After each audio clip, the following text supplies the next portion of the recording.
എന്താ വാവച്ചാ, ഇത് ലാലു, എൻ്റെ കൂട്ടുകാരനാ. അതിന് നീ ആരാ? ഞാൻ നെൽസൺ കുരുടി. ആ, വന്ന കാര്യം പറ.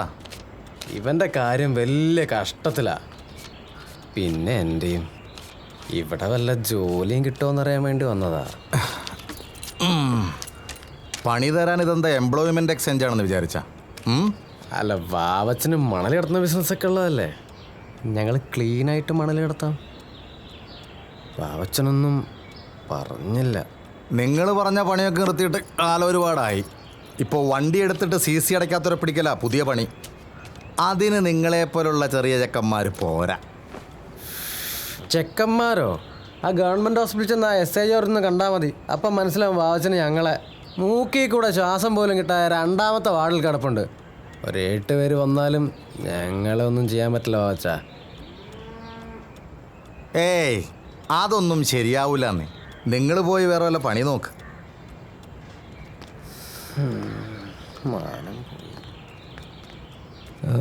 വാവച്ചന് വേണ്ടിയിട്ട് ഒരു വണ്ടിയും പിടിച്ചാണ് ഞങ്ങൾ വന്നിരിക്കുന്നത്. കുറേ കാലം വാവച്ചനെ പറ്റിച്ച് നടക്കുന്നൊരു ബ്ലാക്ക് RX 100 അല്ലേ, KL11D850. അതെ അതെ, KL11D85.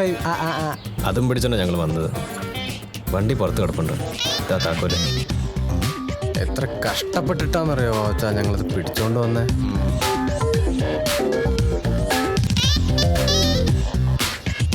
അത് ഏതാ വണ്ടി?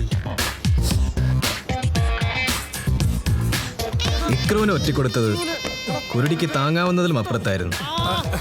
പക്ഷേ ഇങ്ങനെയാണ് ഇക്രു എൻ്റെ ജീവിതത്തിൽ ഒരു വഴിത്തിരിവായി മാറിയത്. ആകാശങ്ങളിരിക്കുന്ന ഞങ്ങളുടെ ദൈവമേ, ഞങ്ങളെല്ലാവരും കൂടെ അനുഗ്രഹിക്കണമേ. ആമേൻ. പൂഴിവാരിയും തമ്മിലടിച്ച് നടന്ന ഞങ്ങൾക്ക് ഇതൊരു പുത്തൻ അനുഭവമായിരുന്നു. സൈക്കിൾ പൂട്ട് മുതൽ സെൻട്രൽ ലോക്ക് വരെ തുറക്കാൻ വാവച്ചൻ ഞങ്ങളെ പഠിപ്പിച്ചു.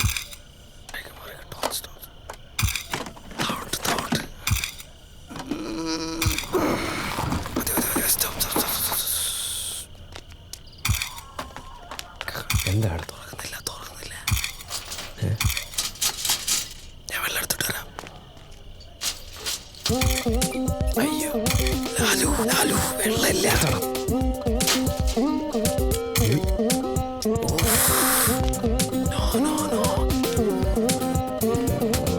പിന്നെ കുരുണി ഒന്നും ആലോചിച്ചില്ല. ചാവേർ വാവച്ചനെ മനസ്സിൽ ധ്യാനിച്ച് പൂട്ടിനങ്ങ് ആഞ്ഞടിച്ചു. ഈശ്വരാധീനമെന്ന് പറയാലോ. എൻ്റെ കയ്യിൽ കിട്ടിയ ആ 2 വയറ് തന്നെയായിരുന്നു മുരക്കേണ്ടിയിരുന്നത്.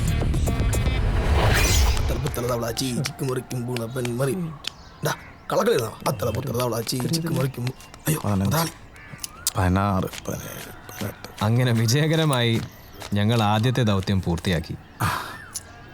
ഓ, എൻ്റെ മക്കളെ. ഓ,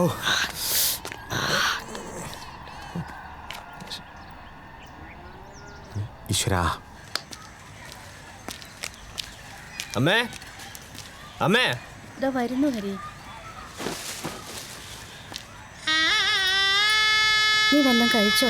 ഇല്ലമ്മേ, എനിക്കെന്തെങ്കിലും താ. കൈ കഴുകിയിട്ട് വന്നിരിക്കും.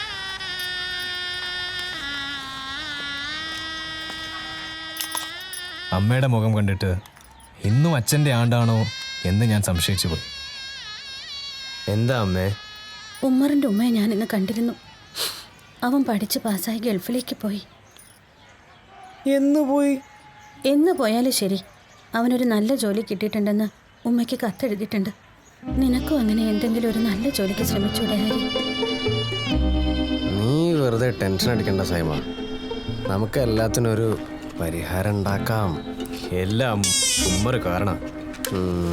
നമുക്ക് നല്ലൊരു ജോലി കിട്ടിയെന്ന് അമ്മയോട് പറഞ്ഞാലോ? അല്ലാതെ പിന്നെ എനിക്കൊക്കെ എന്ത് ജോലി കിട്ടാനാ?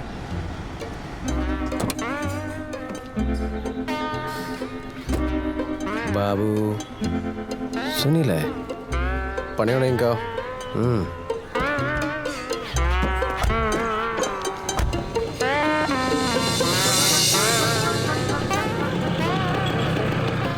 ഒരു മാവ.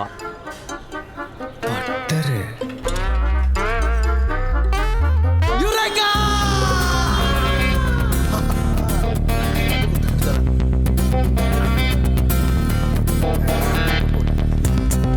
രോഗി ഇച്ഛിച്ചതും വൈദ്യൻ കൽപ്പിച്ചതും ജോലി എന്ന അവസ്ഥയിലായിരുന്നു ഞാൻ. ഇപ്പോൾ ഞങ്ങൾ ചെയ്തുകൊണ്ടിരിക്കുന്ന അതേ ജോലി ആ ഫൈനാൻസ് കമ്പനിക്ക് വേണ്ടി ചെയ്യാൻ ഞങ്ങൾ കരാറായി.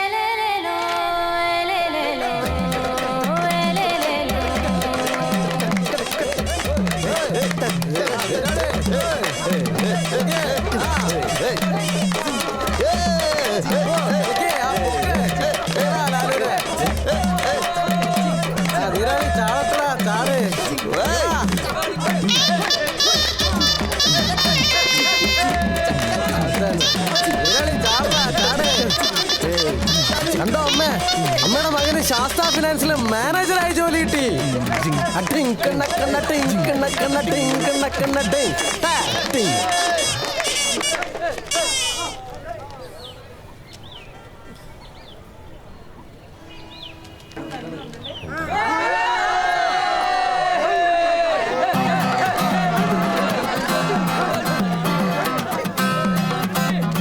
വണ്ടി കയറ്, ഒരു ചെറിയ പണിയുണ്ട്.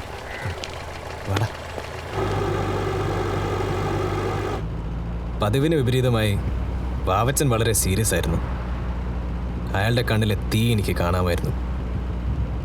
25 വർഷം, നീണ്ട 25 വർഷങ്ങൾക്ക് ശേഷം ചാവേർ അന്തോണിയുടെ മരണത്തിന് കാരണക്കാരനായ ആ പടക്കം പൊട്ടിച്ച പയ്യനെ വാവച്ചൻ കണ്ടെത്തിയിരിക്കുന്നു.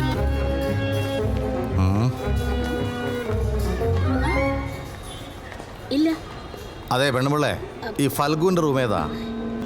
ഏത് ഫൽഗു? ഈ ഇടത്തേക്കവളത്ത് കറുത്ത മാർഗുള്ള ഫൽഗു. അത് സർ, റൂം നമ്പർ 303. ഓ 303. ഏയ്, വിസിറ്റേഴ്സ് അലൗഡ് അല്ല. ഏയ് ഹലോ. ഇപ്പൊ വാവച്ചന്റെ മനസ്സിൽ മറ്റാരുമില്ല. ഇടത്തെ കവളിൽ മറുകുള്ള ആ പടക്കക്കാരൻ പയ്യൻ മാത്രം, ഫൽഗു. ഞങ്ങളെ വിട്ടേച്ച് പോയി. ഫൽഗു പോ പോ.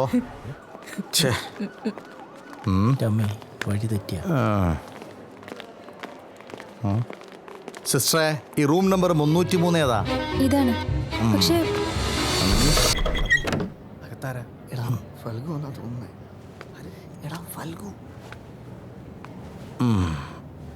അങ്ങോട്ട് തിരിഞ്ഞിറക്കടോ. ഫൽഗു മറകു. ഓക്കെ, ഓക്സിജനൊക്കെ വലിച്ച് നല്ല സുഖമായിട്ട് കിടന്ന് ഉറങ്ങുകയാണല്ലേ? ഇതെന്തേ കാണിക്കുന്നേ? ഓ എന്തോ? ഇങ്ങാട് പോടി, ഇങ്ങാട്ട് പോടി പോ.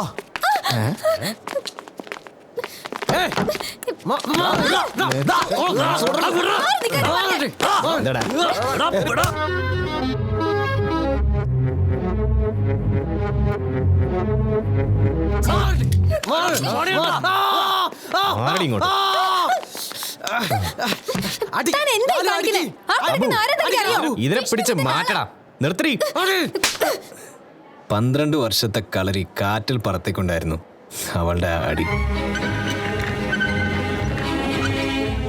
25 വർഷം നീണ്ടുനിന്ന തീയണിഞ്ഞതിന്റെ സംതൃപ്തി ചാവേർ വാവച്ചന്റെ മുഖത്ത് പ്രകടമായിരുന്നു.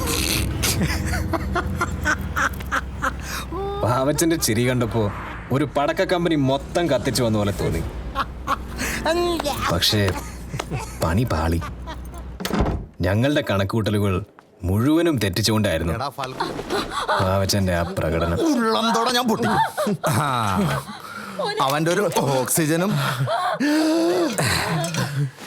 എന്റെ ചേട്ടനെ നീ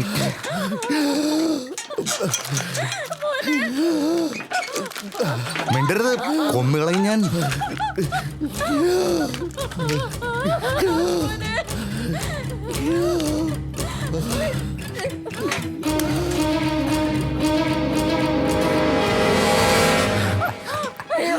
നീ ഊതിക്കെടുത്തില്ലേ വാവച്ചനോട് കളി.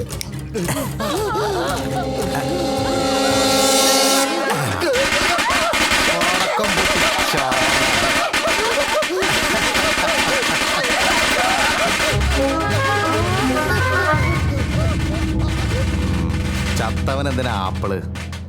ചത്തോ? ആ പടാ.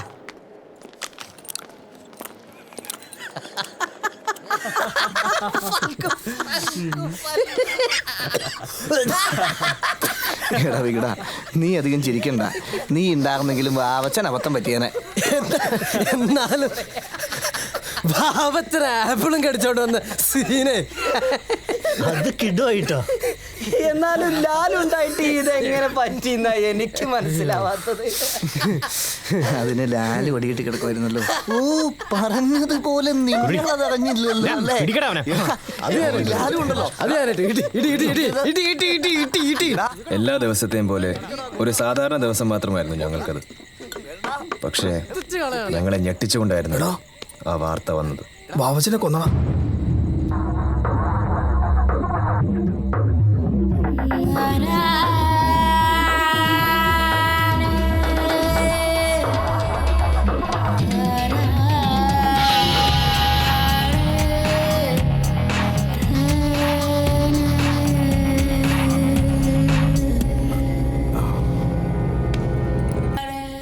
ആരേ വിഷ്ണുബുദ്ധൻ? ആരേ വിഷ്ണുബുദ്ധൻ? എടാ വിഷ്ണുബുദ്ധൻ അറിയില്ലെന്നും. എടാ അങ്ങേരുടെ കയ്യെത്താത്ത നാടില്ല. ഇന്ന് പണി കിട്ടും, ഉറപ്പാ. നമുക്ക് ഇപ്പൊ തന്നെ എങ്ങോട്ടെങ്കിലും തന്നെയാലോ? തന്നെ ഇപ്പൊ തന്നെയോ? എങ്ങോട്ട്? നമുക്കെന്നാ സേതുവിന്റെ വീട്ടിലേക്ക് പോയാലോ? ഈ ചെറിയ കേസ് നമ്മൾ അവിടം വരെ എടാ, പോകണം. നിനക്കയാൾ അറിയാത്തോണ്ടാ.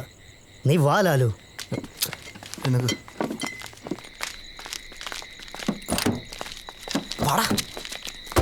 ലാലു, കേറാ. ഈ ടൈമിലാണ് നിന്റെ ഒരു സ്ലോ മോഷൻ. ഒന്ന് വേഗം വാ. എടാ, നമ്മളെല്ലാവരും കൂടി മുങ്ങിയ അവന്മാർ അന്വേഷിച്ച് എൻ്റെ വീട്ടിലെത്തും.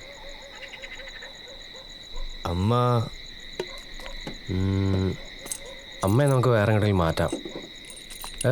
കറക്റ്റ് 10 മണിയാകുമ്പോൾ നിങ്ങൾ പഴയങ്ങാടി എത്തണം. ഞങ്ങളും കൂടെ എത്തിയാ പോരെ? മിണ്ടാരാ.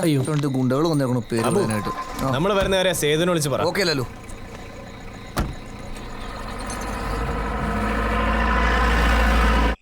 അമ്മേ, അമ്മേ, ഇവിടെ കിടക്കുകയാണോ? ഇതുവരെയായിട്ടും റെഡി ആയില്ലേ? പെട്ടെന്ന് എഴുന്നേറ്റേ. പെട്ടെന്ന് റെഡിയാവാനോ? എവിടെ പോവാനോ? അത് നമുക്കൊന്ന് അമ്മാവൻ്റെ വീട് വരെ പോവാം. നോക്കിയാലും അമ്മേൻ്റെ ഒരൊറ്റ സാരി. സത്യം പറഞ്ഞമ്മേ, നമുക്കൊന്ന് പോയി വരാം. ആവൂ, ഇപ്പോഴെങ്കിലും നിനക്ക് ഏട്ടനോടുള്ള ദേഷ്യം തീർന്നല്ലോ. അച്ഛൻ്റെ മരണശേഷം ഞങ്ങളെ ഒന്നും തിരിഞ്ഞു നോക്കാത്ത ചെറ്റയാണ് എൻ്റെ പൊന്നമ്മാവൻ. ഇത് മാത്രമായിരുന്നെങ്കിൽ ഞാൻ ചിലപ്പോൾ ക്ഷമിച്ചേനെ. പക്ഷെ ചിത്രത്തിന്റെ ക്ലൈമാക്സ് എന്നെ കാണിക്കാതിരുന്നത് ഞാൻ ഒരിക്കലും ക്ഷമിക്കില്ല.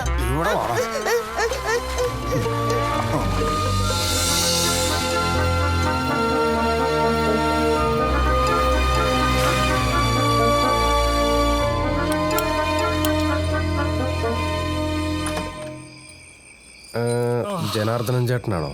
അതെ. ഓ, എന്താ കാര്യം? ലാലു മതി. അല്ല, താനാരാ? ആരിത്? ദേവകിയോ? ഇതേതാ വണ്ടി? ഇത് ഹരിക്ക് ഓഫീസിൽ നിന്ന് കൊടുത്ത വണ്ടിയേട്ടാ. ഇത് പുതിയ വണ്ടിയാ? ഈ പാവ അമ്മാവനൊക്കെ ഓർമ്മയുണ്ടോ ഹരി? അയ്യോ, വന്ന കാലിൽ തന്നെ നിൽക്കാതെ കേറി വാ. ഓന്തിനേക്കാൾ പെട്ടെന്ന് നിറം മാറാൻ കഴിയുന്ന ജീവിയാണ് താൻ എന്ന് തെളിയിക്കുകയായിരുന്നു എൻ്റെ അമ്മാവൻ. ലാലു ഇപ്പോ ഏത് ഓഫീസിലാ? ഞാനൊരു ഫൈനാൻസ് കമ്പനിയിലാണ് വർക്ക് ചെയ്യുന്നത്. ഏത് ഫൈനാൻസ് കമ്പനി? ശാസ്ത ഫൈനാൻസ് എന്ന് പറയും. ഹരി അവിടുത്തെ മാനേജറായിട്ടാ. അതെ അതെ. സുമതി, പെട്ടെന്ന് ചായ എടുത്ത്. ചായ ഒന്നും വേണ്ട അമ്മായി, എനിക്ക് ഓഫീസിൽ കുറച്ചേറെ പണിയുണ്ട്. ഞങ്ങളിപ്പോൾ തന്നെ ഇറങ്ങും. ഹേയ്, അത് പറ്റില്ല. ഈ രാത്രി നിങ്ങൾ എങ്ങോട്ടും ഇല്ല. അമ്മ കുറച്ച് ദിവസം ഇവിടെ ഉണ്ടാവും അമ്മാവ. നാളെ ഓഫീസിലൊരു മീറ്റിംഗ് ഉണ്ട്, അതുകൊണ്ട് എനിക്ക് കുറച്ച് പ്രിപ്പയർ ചെയ്യണം. മാത്രമല്ല പണിക്കാരൻ നാളെ വീട്ടിലെത്തും. വീടിനിപ്പോ എന്താ പണി?